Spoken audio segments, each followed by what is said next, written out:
Christie, if the U.S. imposed a no-fly zone over Syria and a Russian plane invaded that no-fly zone, would you be prepared to shoot down that Russian plane and risk war with Russia? Not only are we prepared to do it, I would do it.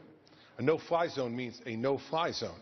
Wolf, that's what it means. See, maybe because I'm from New Jersey, I have this kind of plain language hang-up, but I would make very clear I would not talk to Vladimir Putin. In fact, I would talk to Vladimir Putin a lot.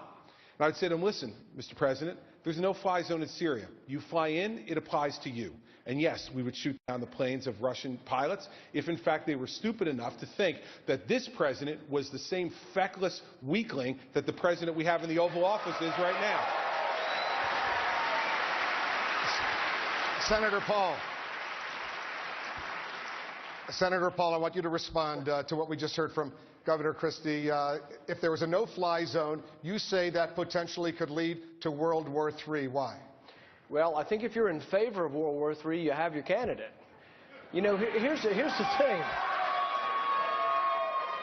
My goodness, what we want in a leader is someone with judgment, not someone who is so reckless as to stand on the stage and say, yes, I'm jumping up and down. I'm going to shoot down Russian planes.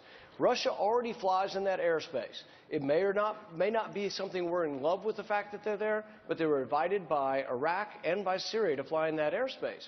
And so if we announce that we're going to have a no-fly zone, and others have said this, Hillary Clinton's also for it, it is a recipe for disaster. It's a recipe for World War III. We need to confront Russia from a position of strength, but we don't need to confront Russia from a point of recklessness that would lead to war.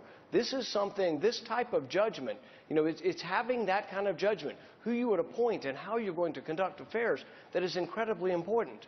I mean, I think when we think about the judgment of someone who might want World War III, we might think about someone who might shut down a bridge because they don't like their friends. They don't want to, they want to get a Democrat. So I think we need to be very careful about Governor that. Christie. Well, Wolf, I'll tell you what reckless is. What reckless is calling Assad a reformer. What reckless is allowing Russia to come into Crimea and Ukraine. What reckless is inviting Russia into Syria to team with Iran.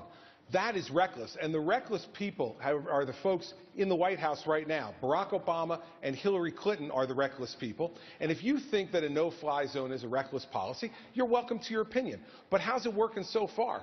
As we have 250,000 Syrians murdered, slaughtered, millions running around the world running for their lives, it's not working. We need to try something else, and that is not reckless.